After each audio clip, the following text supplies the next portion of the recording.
It's my first time in India. I was invited here by MG Motor India to come and meet owners of classic and vintage MGs.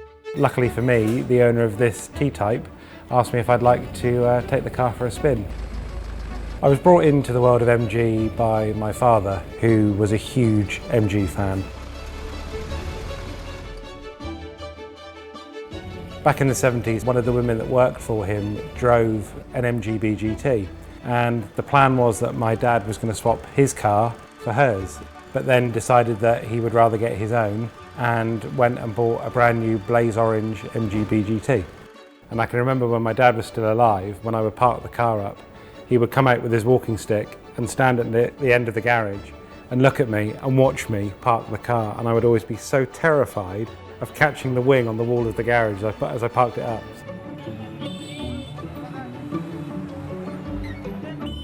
The first MG I ever drove was a rubber bumper MG Midget. I loved it, but I couldn't quite get enough money together to actually be able to afford the car at that time. And one day I was taking her out for the evening in the horrid blue Peugeot, and we drove past a garage, and outside the garage was a black MG ZS. And I decided that we were going to swap Sarah's Peugeot for a ZS. Today I have 3 different MGs. I still have my late father's 1973 MG BGT. My everyday car is a 2016 MG6, and my wife drives an MG GS SUV.